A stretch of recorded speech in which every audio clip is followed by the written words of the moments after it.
Welcome to the Every Mom is an Athlete podcast, where we believe that motherhood is inherently athletic. I see you lifting car seats, chasing toddlers, and carrying groceries one-handed while holding a baby and a coffee. Your daily life is a workout. I'm Dr. Karlie, pregnancy and postpartum expert, sports chiropractor, strength coach, entrepreneur, and mom of 3. Here you'll find solo episodes and real conversations with other moms and leading experts, so you can live your strongest, healthiest, most aligned life in motherhood. No matter how long it's been since you've had your baby, whether you're reconnecting with your body, rebuilding your strength, or just figuring out what feels good again, you're in the right place. Hello, Mama Athlete friends, and welcome back to Every Mom is an Athlete. Today, I am very excited to introduce you to HeHe Stewart. I have followed HeHe online for a long time. She's a birth doula, an educator, an advocate, and a maternity care reform expert. With a master's in human development and over a decade of experience, she empowers families with evidence-based birth prep, informed decision-making, and postpartum readiness. She is a fierce advocate for informed consent, reducing unnecessary interventions, and ensuring patient autonomy in birth. Beyond working with families, HeHe is actively involved in legislative efforts to improve women's health policies and expand access to midwifery care. She works to reform maternity care by advocating for patient rights, increased birth options, and improve maternal health outcomes. As the host of the Birth Lounge podcast, she interviews leading experts in pregnancy, women's health, and newborn development, giving parents the knowledge they need to navigate birth and postpartum with confidence. Her work continues to drive meaningful change through education, advocacy, and policy reform. He and I had such a fun conversation. I think you're really going to enjoy it. If you are a mom who is about to have a baby, this podcast is for you. We talked all about how to avoid unnecessary interventions, how to speak up for yourself, how to advocate for yourself, what working with a doula can look like, and how it can be beneficial, and what you can do if you can't work with a doula, other ways to advocate for yourself. So I really hope you enjoy this. Please share this with your mom friends who are pregnant and who are going to have a baby soon, because it is just so informative. HeHe is so eloquent in the way that she speaks, and she's also just so encouraging and motivating. I hope you enjoy this episode. As always, please, please, please don't make me beg. Rate and review the podcast so that we can share with all the other moms out there and make sure everyone knows that every mom is an athlete. All right, I am so excited to chat with you today. I have HeHe Stewart. She is a doula. She is just an amazing birth educator online. I just adore her social media. It's so informative. And so I'm just so happy and excited to chat with you today about how to have, a more natural experience in the hospital, how to avoid some interventions that we might want to avoid, and just kind of chat all things birth. So thank you so much for being here. Thanks for having me. I'm super stoked for this conversation. Yes. So why don't we just get started? Obviously, I've told our listeners a little about you, but why don't you give me a little of your background? Just tell me a little about yourself, and then we'll get into it. Yeah, cool. So I'm HeHe. Obviously, I'm the founder of the Birth Lounge podcast, the creator of the Birth Lounge membership, which is an evidence-based, non-biased, non-judgmental childbirth education. And I am the founder of Tranquility by HeHe, which are one-to-one birth services. And we have those locally in the New England area and across the U.S. And then we also offer virtual services. And my career started actually with my master's degree in human development and family studies. And I began working in early childhood education. So I really got to see that early childhood development from birth to 5 years old. And through that work, I realized that parents were having a really hard time transitioning to parenthood. And so as their child's teacher, I naturally dug into how could I make this easier for them? And I realized that was not a possibility from within the classroom, that I actually had to kind of intercept things way before that. And it started with birth work. And so I trained as a doula, and I realized, oh my goodness, this is the missing piece that I have been missing for all of my career. And so it went very beautifully with my master's degree in human development and family studies. And then the more I got into birth work, I realized, holy cow, this hospital system is just not designed to support women in the way that most women want to be supported. How am I going to change that? And here we are 10 years later, and I feel like I've made a little bit of an impact, and I'm teaching women how they can take control of their pregnancy, speak up in labor, and really avoid birth trauma, including things like unnecessary interventions, unwanted C-sections, so that they can really have a birth that when they look back on it, they say, wow, I'm a and like I did that. I grew a baby, I birthed a baby. Like I feel really good about it. Oh, that's so cool. And you guys, I mean, you have definitely made an impact. She has a huge social media following. But I think more importantly than that, right? Like, is that I love your like skits that you do because it just makes it feel so like, okay, that's how I could approach this scenario. You know, she does like kind of like the patient or the mom versus like the birth worker and just how to like, there's some really hard topics to approach, you know? And so let's chat a little bit about that. Let's talk about well, actually, first, let me back up. Can you just give us like your definition of a doula and what a doula provides, just so that we're all on the same page? Yeah, really good question. So we're non-medical birth professionals. So we are not going to be doing things like cervical checks, blood pressure checks, temperature checks, things like that. So you can think about us more as a birth companion and an educator. We're going to provide you with educational support. So childbirth education. We're going to attend your labor and provide you with physical support like comfort measures and pain relief. We're also going to provide you with some mental support, but not in the capacity of a mental health counselor, more in the capacity of reminding you of your rights, reminding you that you are confident and informed to speak up, reminding you that you can do this, providing you with birth mantras. So I love to say, we are your cheerleader for birth, and we work in conjunction with midwifery care teams and obstetrical care teams. Yes, love it. Okay. I am obsessed with I've had two doulas for my first birth and my third.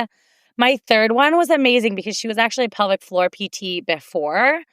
And so even though she was a fairly new doula, her and I just vibed because we had, you know, that sort of in common as a chiropractor who focuses on that patient population and then her. And the coolest thing was, I don't even know why I'm telling you this right now, but the coolest thing was in the middle of my labor, I did in my third birth, I had an unmedicated vaginal VBAC. She was like in my ear. And, you know, when you like cross over that board and you're like, I can't do this.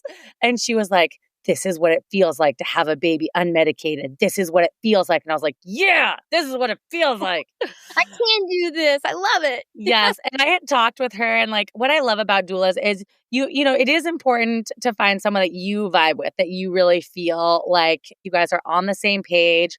Like I interviewed one doula and she was just like a little too out there for me. And I was like, I need someone a little like more like a coach, more like I'm an athlete. I need you to get in my face and be like, we got to do this, you know? And so I always tell people, you know, interview multiple doulas and like find someone that's a good fit for you. I'm sure you agree. I totally do. I think you nailed it when you said like we just vibed, and you Mm-hmm. also mentioned like she was a newer doula. I think a lot of people can discount newer doulas thinking like, "Oh, I need a doula that has all these years of experience." And you may, I mean, if you are high risk or you put a lot of emphasis and you really like value a lot of experience, then that totally might be something that you want to consider. But newer doulas are not bad at their job. They are not experienced doulas. What a doula can bring to your birth space is much more about the energy and the Mm-hmm. protection and the advocacy that they can bring to you. That education can be found anywhere. So even if your doula says, I'm new, I don't provide childbirth education, they will know somebody or a course like the Birth Lounge that they can direct you to that will work in conjunction. You want your doula to mainly be there to speak up for you, to remind you to speak up for yourself, and to provide you with a safe feel in labor. So if you're vibing with a doula, I really wouldn't put too much thought into their experience. Oh yeah, that's such great advice. I appreciate that. My first birth with my doula, I was like, I want someone, you know, like I just wanted someone super experienced. And I don't think I ended up with probably the best choice for me because I did end up kind of going down that route of interventions and I didn't really know how to speak up for myself, which is why I love communities and programs like yours because if I would have done something like that on my own, I think I would have made a different choice on my doula and B, I would have spoke up more for myself. So let's chat a little bit about that. Let's chat about what, not all of us can have this, or maybe even want this home birth, maybe a birth center birth. So let's talk about that hospital birth and how we can make that like more empowering and just maybe feel a little more like the natural birth that we all want. Yeah, absolutely. I mean, you're not alone in that, right? So if you're listening and you're like, yeah, home birth is totally not for me, 99% of the United States births in the hospital. And so you're definitely in good company. I would also say out of that 99%, most women do want a low intervention birth, meaning you only want things done to you and your baby that are medically necessary. You don't want a lot of unnecessary interventions. So when we think about keeping on that path, there are two things that immediately come to my mind. Finding a birth facility that does value that type of birth. So if you are wanting an unmedicated birth, birthing at a hospital that has an 80% epidural rate is going to be really hard. It doesn't mean it's impossible. It just means that 80% of them have an epidural. So you're really going to have to advocate for yourself really hard to fall in that 20%. Same thing with your provider. You want to be asking your provider about philosophical questions to make sure that you and they are on the same page. How do they feel about spontaneous labor? How do they feel about 39-week induction? Are they equipped and comfortable with unmedicated birth? And then if you have anything individual or additional to that, like you were a VBAC, you want to be asking them about that as well. How do you feel about VBAC? Are you comfortable with me waiting for spontaneous labor for a VBAC? If I have a breech baby, is that going to change your recommendations? Do you attend breech vaginal births? If I decide that I want an ECV, which is a procedure where we manually turn your baby while they're still in your belly, your provider will actually palpate on your belly in certain ways to turn your baby head down. Some providers have really strong preferences that's done at a certain week, that they require you to have an epidural, that it's done in an OR, things like that. So you want to make sure that your provider and you are aligned on things like that. I also think it's super important that you start to work on your mindset in a couple of different ways. First of all, labor can be really long. Your mind will give out way faster than your body will, okay? Your body was meant for labor. Our mind was also meant for labor, but not in the American culture that we know today, right? And so we see it everywhere. We hear it on social media. We see it in movies. It is funny skits that make birth look very chaotic in our sitcoms, right? Everyone kind of makes jokes about birth and makes it feel chaotic and traumatic, when in reality, it doesn't have to be like that at all. And so you want to cultivate this mindset of, I can do this. My body was meant to do this. I trust my baby and my body to work together. And I trust my baby and my body to communicate to me if I need help. And I trust myself to pick up on those signs, right? So I trust that I'm going to recognize that a headache and high blood pressure are problematic. And I'm going to be open to pivoting my birth plan should my body or my baby need additional help. And so I think that mindset is so, so helpful. Understanding that A, you can do this. B, your body and your baby work together in this beautiful dynamic dance to achieve birth, and also having flexibility in that. I think a lot of women slip down the slippery slope of, this is my birth plan. I will only agree to this. I'm not going to change. I want this type of birth. And some things, unfortunately, are outside of our control, right? Like some things we just do not have control over. So that's the first mindset piece. The second mindset piece is that, babe, you're the boss. So your provider says, I'm highly recommending a 39-week induction, and you say, how come? And they say, because it's standard of care. And you ask, is there a medical reason? And they say, no, you're just 39 weeks. And then you say, I don't want that. That's the final word.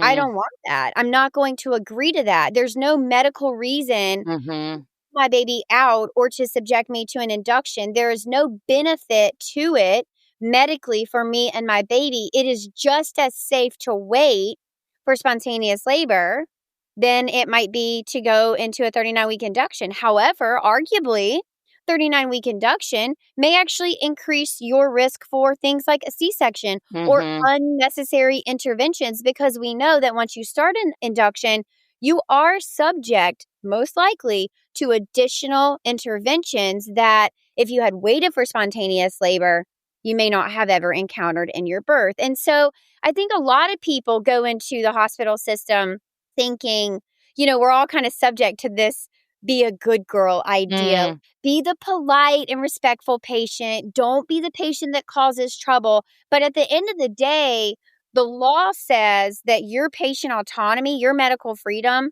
does trump any hospital policy. And so if you go in and they say, we really think that you should start Pitocin, and you say, why? And they say, well, we're just kind of speeding things along. And you feel in your, your heart, your mind, your belly, you're like, I don't really know if I want to speed this along. Like my contractions are strong. They're coming frequent. I feel good with where I'm at, but I do feel like if I sped it up at this point, I may get an epidural that I don't want.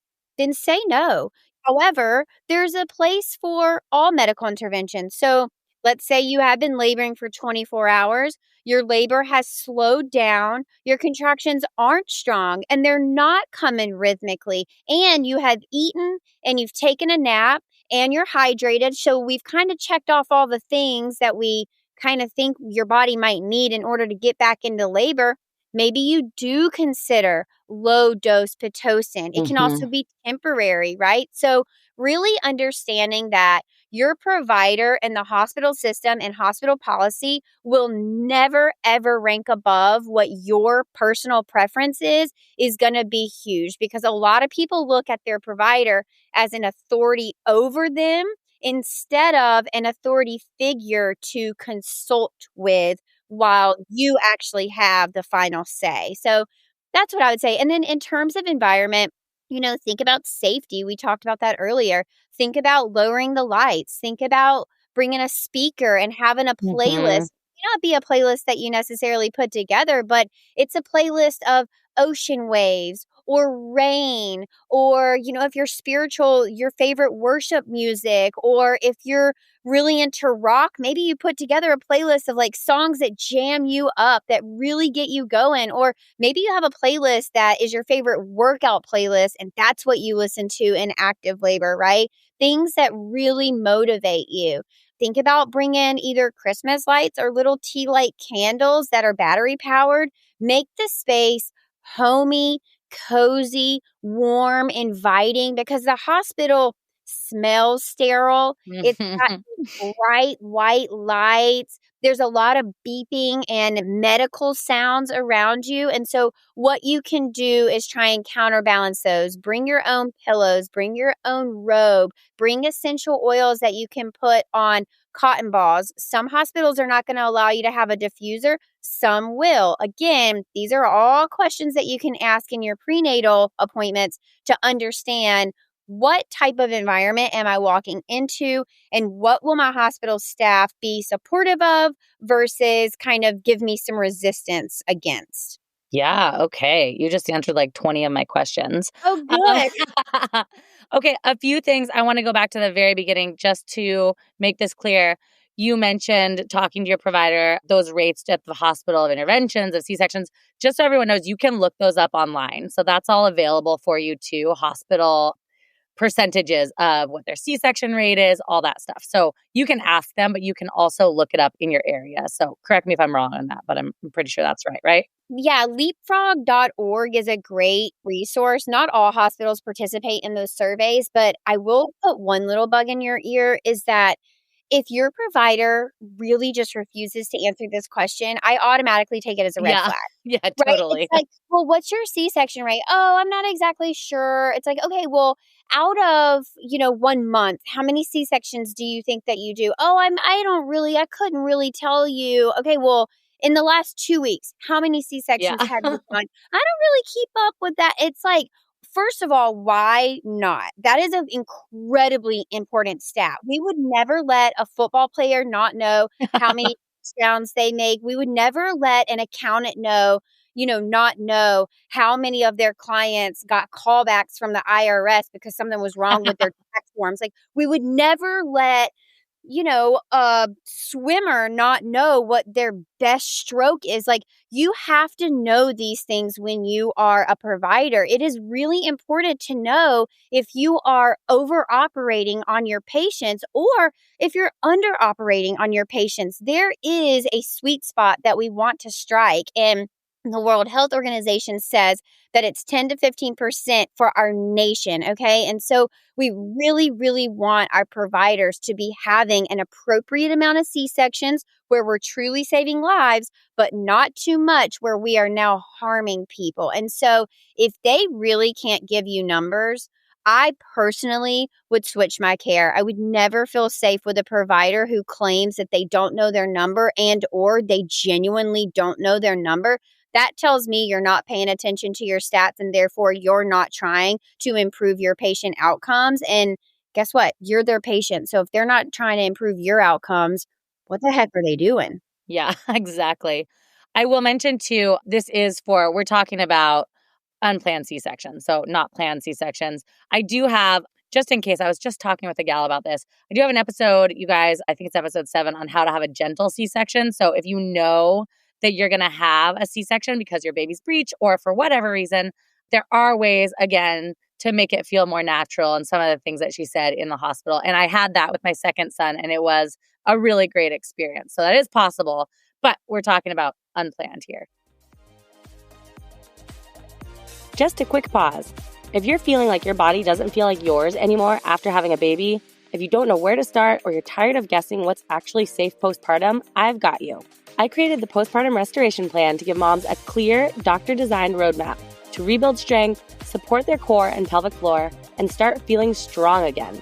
It's just 4 days a week, under 20 minutes, and built for real postpartum life. Whether you're a few weeks or a few years out, it's never too late to start. Click the link in the show notes and I'll walk you through it. So are there other, in your experiences, what are the most common reasons people end up with unplanned C-sections? Yeah, so your top couple reasons are going to be stalled labor, so labors that just don't go as planned. Maternal exhaustion, so mom just gets so tired in labor that, sometimes it's deemed necessary and sometimes it's maternal request saying I'm done, just give me a C-section. And then fetal positioning actually is a really large one. So one thing that, and you know this better than anyone, we really want to make sure your baby is in optimal position for labor. And this starts in pregnancy. So sitting on a birth ball, watching your posture, seeing a chiropractor, having acupuncture, making sure that your pelvis is neutral, doing exercises like the mile circuit. There are so many things that we can do to encourage baby to be in optimal position. And then in labor, there are 2 really big things, 3, I guess, that cause malpositioned babies. Number 1, breaking waters whenever, it's really not necessary. It's called amniotomy, and ACOG recommends against amniotomy. They really say it's rarely needed. We should use it in a very calculated and intentional way. So don't go around just breaking everyone's water. 2 is Pitocin. So when we think about how your baby descends in your pelvis, it's like a corkscrew. At the same time that they're coming down, they're also rotating. And Pitocin has this, way of dropping your baby too fast. And so in a way that your baby would organically descend in your pelvis, where your pelvis is able to keep up with your baby's descension and it expands alongside your baby.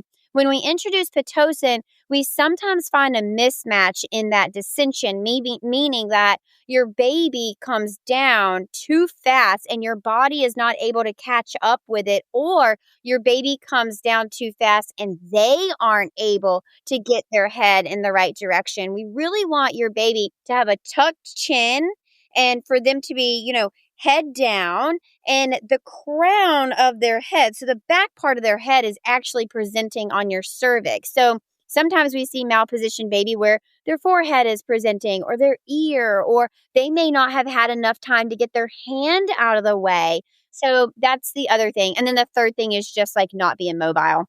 So even if you have an epidural, you really want to be mobile. You really want to be on hands and knees, be in a squatted position, use a birth ball, use the back of your bed, raise the back of your hospital bed and get on hands and knees. And I mean it, even with an epidural.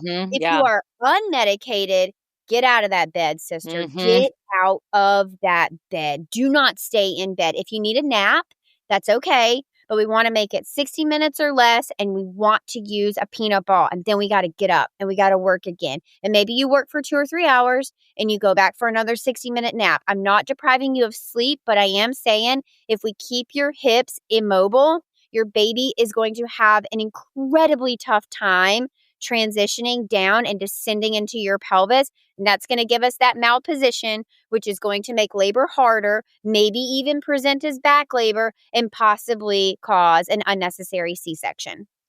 Yeah. And I talk about this a lot, obviously, focusing on pelvic alignment, but anatomically, and we could probably have a whole episode and just go and rage on this.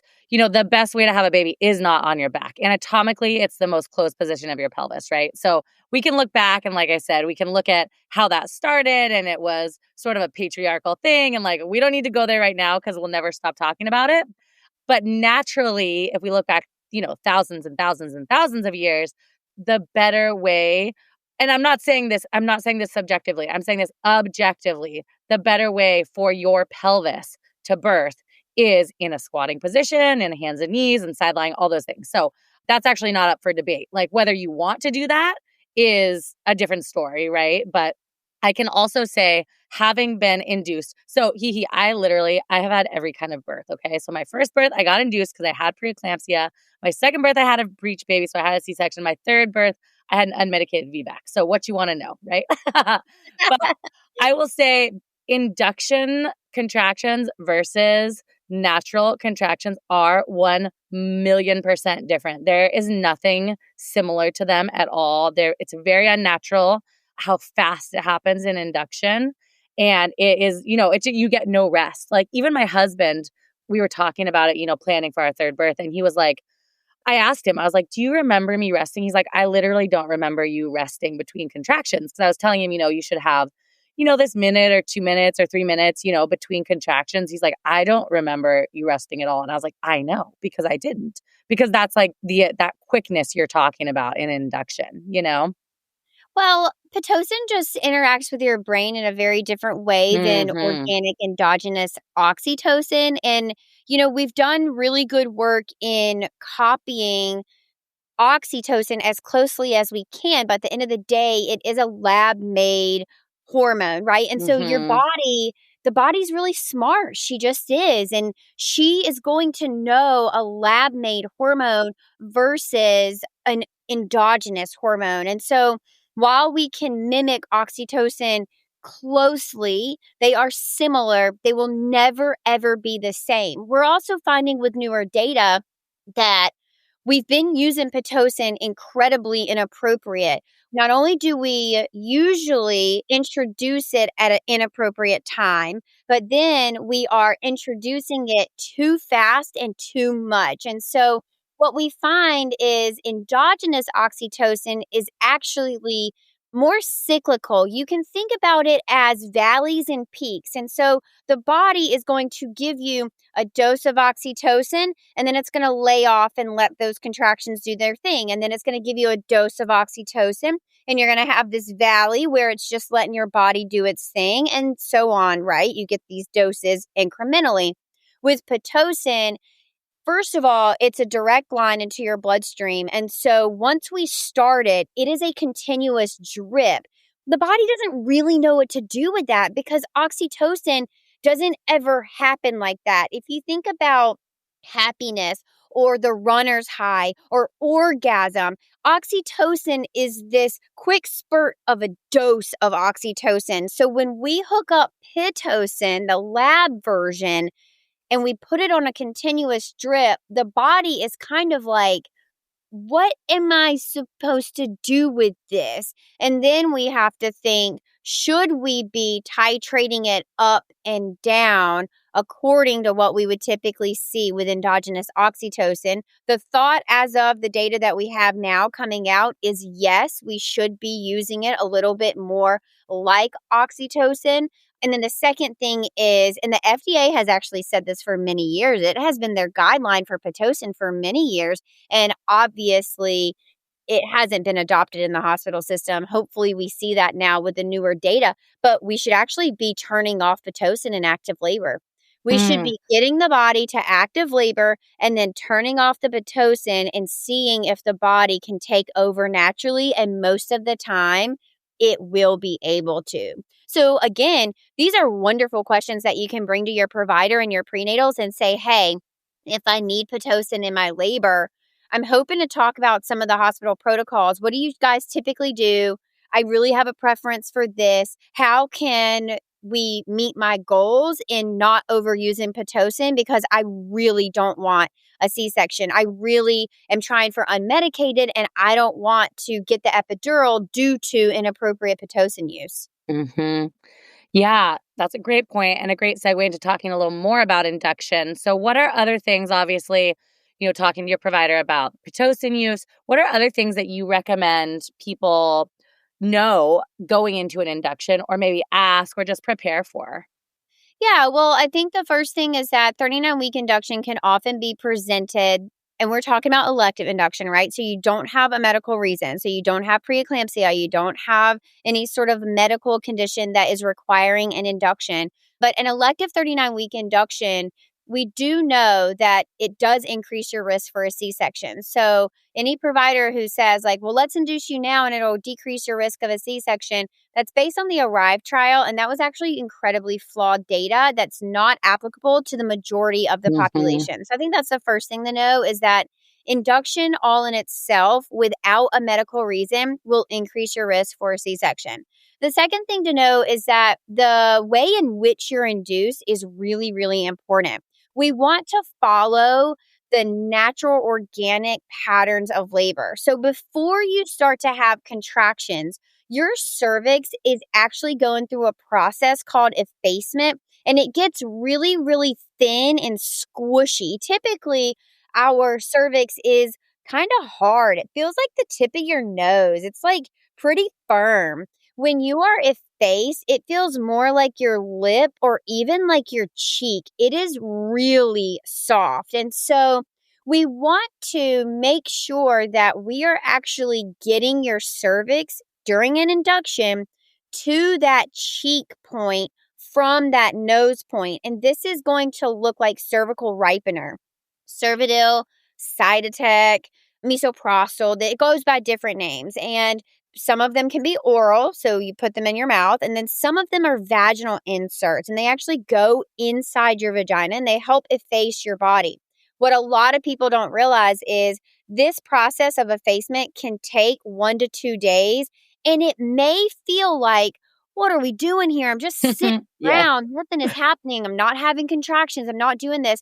But you have to realize that effacement is rarely felt by the body. And so while it feels physically like nothing is happening, when you go from 0% effaced to about 80% effaced, you are increasing your chances of a successful induction so much. And so you do want to take that time to have a slow and low approach. So get your cervix to a really nice, soft, supple cheek point, and then think about your other things. Will you then introduce a balloon?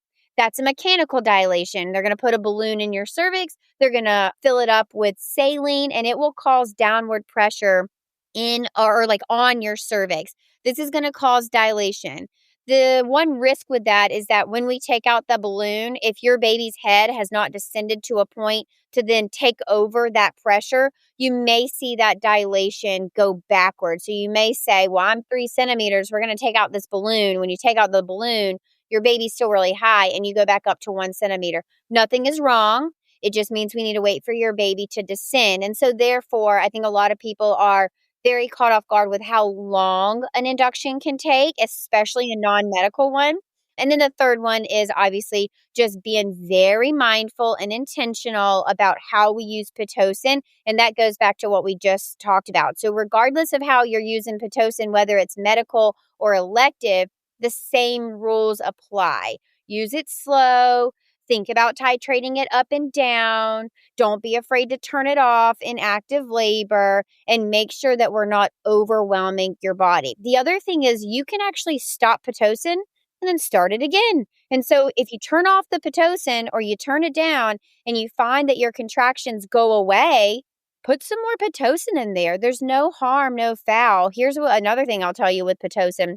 Now I'm just kind of on a tangent, but Yeah, no. baby is having funky fetal heart tones, turn that Pitocin off. It is your number one thing that you should do. And then your second thing to do, get in hands and knees, unmedicated or with an epidural. Letting your baby freely hang in your stomach is going to be the best reset for them. Not only do they kind of get to relax and just hang out, but you take any sort of pressure off of that umbilical cord, and it will provide your baby with a nice reset. Not only that, when you're on hands and knees, your baby can actually come out of your pelvis. And so if they are kinked up in any way, like their head is not flexed in the right direction, or they're having trouble finding a good position in your pelvis, getting on hands and knees will actually help that. And so number one, turn off the Pitocin if you have it. And number two, get in hands and knees. If you're having funky fetal heart tones and you don't have Pitocin, skip step number one and automatically get in hands and knees. Yes. And these are also good reasons why it's so great to have a doula, right? If you're able. And I will say, I don't know about everywhere. Maybe you know a little bit about this, but I know like at our hospitals here, I'm in Seattle, that we do have doulas that you can hire through the hospital at like a very discounted rate. So be sure to look into that. If it's not, if it can be, an expense. So if that's something that's not in your budget, always be asking your hospital for resources, because there are ones out there.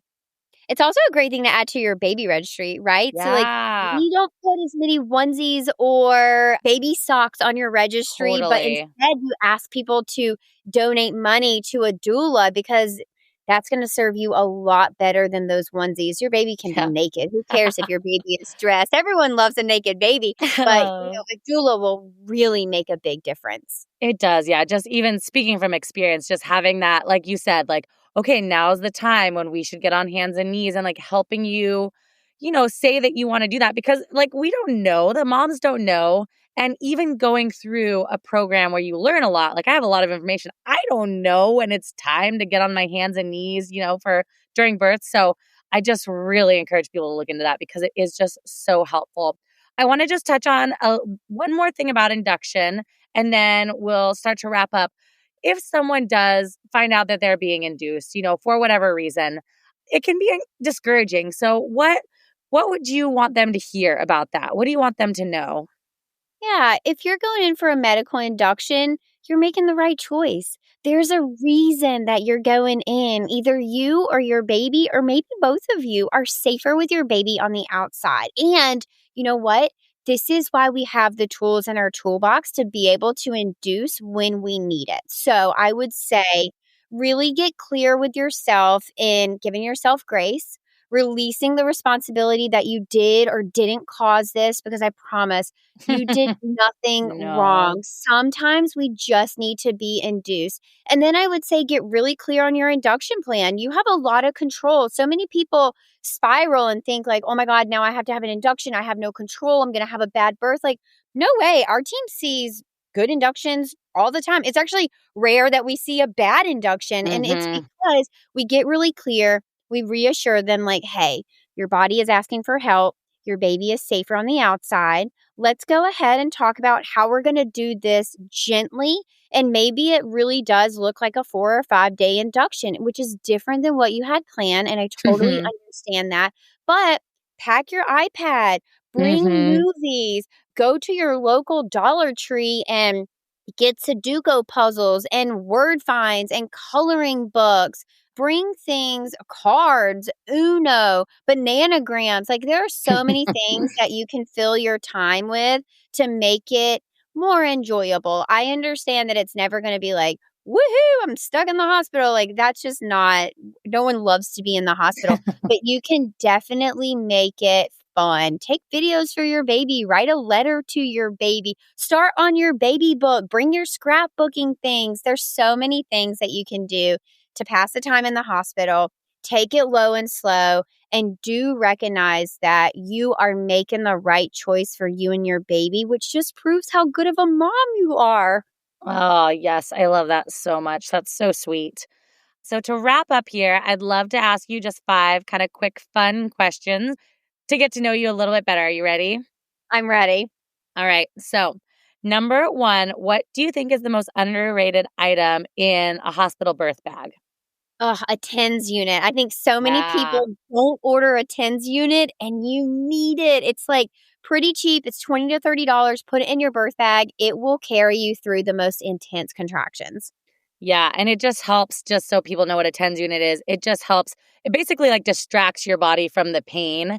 And so you get sort of like, it's kind of like a vibrating, massaging kind of feeling on your low back. And yes, it is a very helpful. Agreed. What's one baby name that you secretly love but you could never use? So I love the name Genevieve, and my husband is really against what he calls harsh letters. So like V's and X's. He just really doesn't love them. And I love the name Genevieve so much. Oh, harsh letters. That's funny. The wildest or funniest thing you've ever seen someone do during labor? Okay, so this mom one time, she was laboring and she was like, I'm so hungry. And the nurse was like, you can't really eat. And she was like, I need to eat. And the nurse was like, I really can't let you like eat anything. And she was like, okay, that's fine. And the nurse left and she told her husband, go get me a pizza. And he literally brought back a pizza and she ate the whole thing. She ate an entire pizza in labor. We have pictures of like the pizza box Oh my out and she's gosh. like laboring and she's like eating pizza. It was so good. And I was like, you go, girl. And do you know she didn't throw up at all? She had No, no oh my, problem. She needed the yes. fuel and she knew it. Totally. I did eat during my last labor and I did throw up and I would still eat Oh, again because I was like, you know what? I'm so hungry. This is hard work, man. yeah. Oh my gosh. Okay. Well, I know that you are currently pregnant, right? How far along are you? We are almost to the third trimester. So exciting. Congrats. So, what are you planning on? I'd just love to know home birth, birth center, hospital. What's your game plan? Yeah, so we're actually doing it a little bit untraditional. We are planning for a home birth, but I am receiving co-care from a birth center in our area just in case that we need a transfer or in case anything pops up at the end of labor where we need to transition our care to the birth center setting. I wanted to have a team that I was established with. They were familiar with me. Yeah. I was familiar with their policies and we had a plan. So we have talked about what a transition of care plan would look like, plus what a transfer plan would look like with them. So home birth is the goal, but we also feel super confident and safe going in for a birth center birth should we need it. And I just want to put a little plug here. Sometimes people don't want to plan for things that they don't want, right? Like they're like, I don't want to put it in the universe.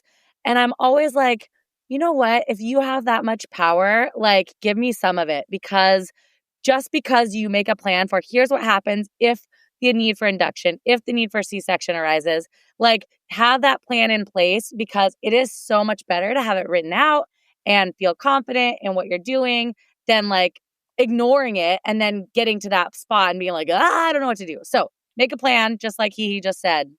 Can I give you one mindset shift in that has been Yes, really please. pivotal for our clients? Okay, Yes. so instead of thinking you're putting it out to the universe, we know that the universe typically doesn't like resistance. And so I encourage you to partner with the universe and say, I trust that even if this is part of my plan or my experience, I already know what to do. So it will Yeah, I it love will that. prevent you from having birth trauma, from being caught off guard, from not knowing what to expect, from feeling like you didn't have a plan. So if you will tell the universe, I don't want this, but I am prepared for it, most likely the universe will not deliver that to you. There you go. Yes, I love that. Love that. And last question, if you could tell every first-time mom one thing, what would it be? You're the boss. You Yeah. don't need anyone's permission to birth the way that you want to birth. You should be informed and confident, and You are allowed. You're allowed to say no. You're allowed to request. You are allowed to decline. You are allowed to change your mind. You're allowed to fire your provider. You're allowed to birth in the way that you want to. You are allowed because you're the boss. Oh, mic drop. Love that. All right. Thank you so much, HeHe, for being with us. Can you just tell everyone where they can find you? Yeah, absolutely. If you're looking for more empowering childbirth education, go to thebirthlounge.com/join. That's our childbirth education. Or you can find me on my podcast, The Birth Lounge Podcast, or just hang out with me for free online at the Birth Lounge on Instagram. It's the.birth.lounge or Tranquility by HeHe on all platforms. Oh, love that. Thank you so much. I think this is going to be so helpful for moms who are getting ready to go birth their babies and just to feel more confident and prepared. So thank you so much. Thanks for having me. Thanks for listening. Every Mom is an Athlete isn't just a podcast. It's a reminder. Motherhood is athletic, and you're still the athlete you've always been. But it's not about going back. It's about moving forward intentionally and powerfully. If this episode resonated with you, I'd so appreciate it if you'd share it with a friend, leave a quick review, or rate the show. It helps more moms to hear what they need to believe, that every mom is an athlete. See you next time.